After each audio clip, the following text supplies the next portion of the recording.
Effects of solid waste जो हैं, दो किस्म के इफेक्ट्स होते हैं। हेल्थ हैजर्ड्स होते हैं और इन्वायरमेंटल इम्पैक्ट होता है। ठीक है, तो इनको हम वन बाय वन देखते हैं कि ये क्या है और इनका क्या मतलब है।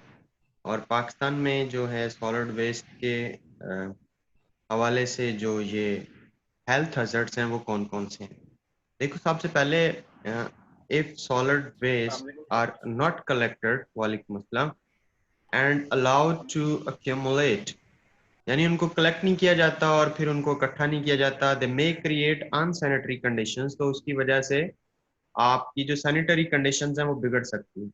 बहुत सारे diseases like cholera, like diarrhoea, like dysentery, like plague, gastrointestinal disease may spread and cause loss of human lives। ठीक है, आप समझते हैं ना ये मतलब कोलरा क्या है, डायरिया क्या है, ये डायसेंट्री जिसे पेशेंट्स कहते हैं ये क्या है, प्लेग का आपको पता है, गैस्ट्रो का, ये प्रॉब्लम सारे हेल्थ हैजर्ड्स कहलाते हैं और ये सॉलिड वेस्ट मैनेजमेंट ना होने की वजह से होता है। इसके साथ साथ improper handling of solid waste is a health hazard for the workers who come in direct contact with the waste। ठीक है, जो वेस्ट के साथ डायरेक्ट जिनका कांटेक्ट होता है, जो उसे हैंडल करते हैं, उनके भी हेल्थ इश्यूज हो सकते हैं। समझे आप?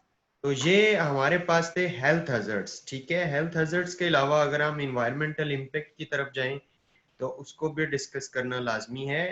आपकी स्क्रीन पे इन्वायरमेंटल इम्पैक्ट के पॉइंट्स आ रहे हैं। If the solid waste are not treated properly, तो डिकम्पोजिशन होती है और डिके होता है, में टेक प्लेस। ठीक है ना, मतलब चीजें जो है गलती सड़ती हैं, राइट, और डिके पैदा हो जाता है। The organic solid waste during decomposition में जनरेट ऑब्नॉक्शियस ऑर्डर्स, मतलब जो इनटॉलरेबल ऑर्डर्स होती है, ऐसी स्मेल होती है जिसे आप बर्दाश्त नहीं कर सकते।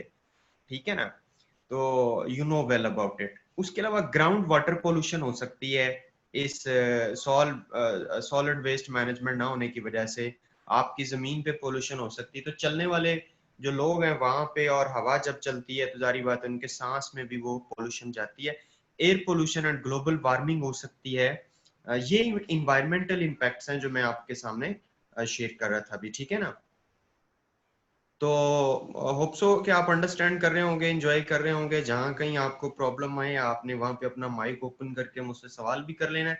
सॉलिड वेस्ट मैनेजमेंट जो है, वेस्ट मैनेजमेंट इज द है क्या, ये is a collection, transport, processing, ठीक है, रिसाइकलिंग और disposal of and monitoring of waste materials, ये सॉलिड वेस्ट मैनेजमेंट है।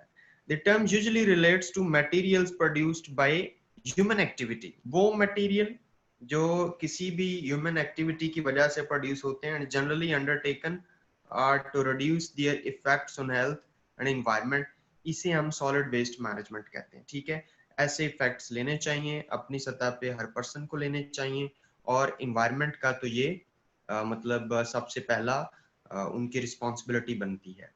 ठीक है, सॉलिड वेस्ट मैनेजमेंट हमने अभी डिस्कस कर लिया, sorry, we have to go further.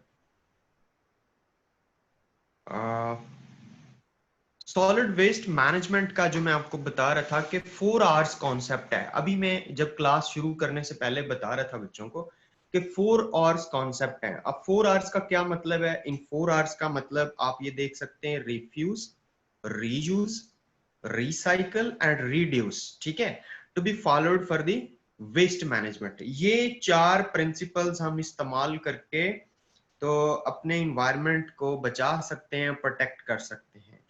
अब हम one by one in 4 Rs को डिस्कस करते हैं, जिसमें सबसे पहले रिफ्यूज है।